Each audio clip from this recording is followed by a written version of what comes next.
नमस्कार, आदाब, सत श्री अकाल। सुफा न्यूज में आपका फिर से एक बार स्वागत है। डालते हैं दिन भर की खास खबरों पर एक नजर।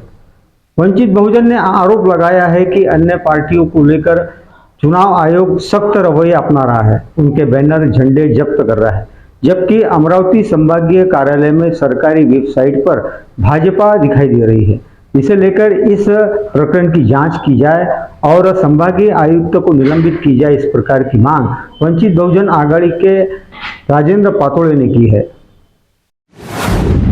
लोकसभा चुनाव 2024 की घोषणा होते ही मुख्य चुनाव आयोग ने सभी पार्टियों के बैनर, झंडा, प्रचार आदि को निकालने के आदेश दिए थे।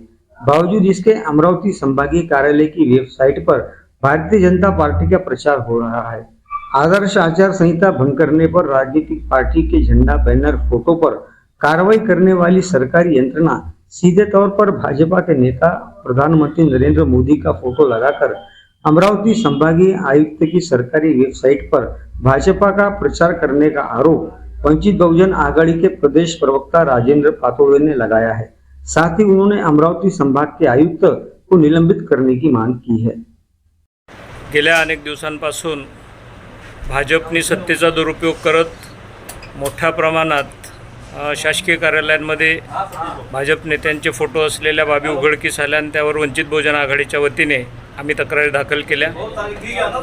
आजची तक्रार ही चौथी तक्रार आहे, ज्यामध्ये विभागीय कार्यालय जे आहे अमरावती आयुक्त त्यांच्या वेबसाईटवरती मोदींचा फोटो आहे आणि त्यामुळे अशा पद्धतीने शासकीय कार्यालयांमधले सगळे फोटो काढावेत असे आदेश 5 मार्चला राज्य निवडणूक आयुक्तांनी दिलेले आहेत। आणि तरीसुद्धा आयुक्त कार्यालयात जर अशा पद्धतीने वेबसाईटवरती भाजप नेत्यांचे फोटो असतील तर तो भाजपचा प्रचार आहे आणि म्हणून आम्ही वंचित बहुजन आघाडीच्या वतीने आज तक्रार दाखल केली की राजकीय पक्षांचे झेंडे, बॅनर काढताना जर कोणी चूक केली तर त्यांच्या विरोधात कार्यवाही केली जाते। मात्र अमरावती विभागीय कार्यालय अशा पद्धतीने जर एका विशिष्ट राजकीय पक्षाचा नेत्यांचा प्रचार करत असेल तर ती बाब योग्य नाही। त्यामुळे आम्ही मागणी करतोय कि तातडीने विभागीय आयुक्तांवरती गुन्हा दाखल।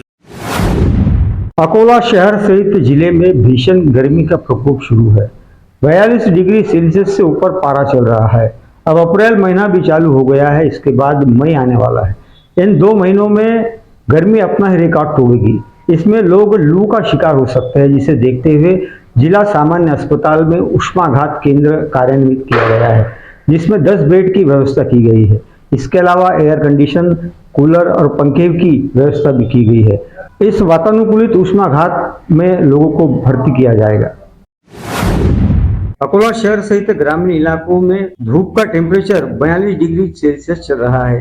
इन 2 महीनों में ग्रीष्मकाल का टेम्परेचर और अधिक बढ़ सकता है, जिसके शिकार लोग हो सकते हैं। इस बात को ध्यान में रखते हुए अकोला के जिला अस्पताल में उष्माघात कक्ष शुरू किया गया है। यहाँ 10 बेड की व्यवस्था की गई है। इसके अलावा एयर कंडीशनर, पंखे, कूलर की भी व्यवस्था की गई है। साथ ही यहाँ विशेष स्टॉप रखा गया है। उष्माघात होने पर उसमें लगने वाली आवश्यक दवाइयाँ उपलब्ध कराई गई है। उष्माघात यह विशेष व्यवस्था जिला अस्पताल के वार्ड क्रमांक 32 में आरंभ की गई है। गर्मी का पारा दिन प्रतिदिन बढ़ रहा है। ऐसे में धूप लगने वाले मरीजों की संख्या बढ़ने की संभावना को देखते हुए जिला अस्पताल में विशेष कक्ष बनाया गया है, जिसमें मरीज के लिए सभी जरूरी उपाय और सुविधाएं उपलब्ध कराए जाने की जानकारी सरकारी मेडिकल कॉलेज द्वारा दी गई है। फिलहाल अभी तक एक भी मरीज धूप लगने के कारण यहाँ भर्ती नहीं हुआ है। धूप लगने के लक्षण थकान महसूस होना, बुखार आना, भूख न लगना, चक्कर आना, सिर दर्द, ब्लड प्रेशर बढ़ना, मानसिक बेचैनी होते हैं।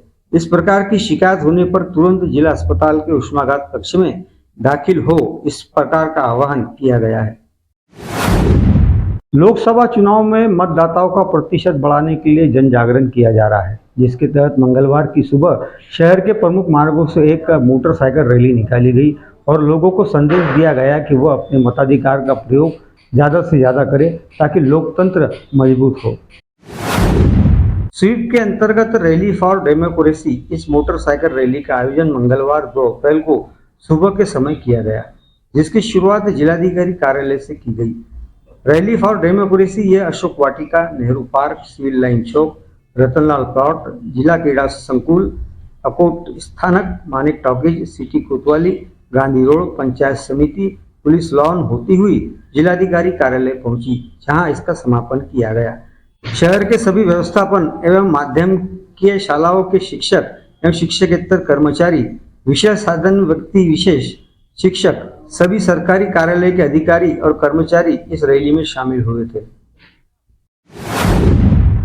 वर्तमान समय में भीषण गर्मी चल रही है। इस दौरान भी शेगांव में हजारों लोग श्री के दर्शन के लिए आ रहे हैं।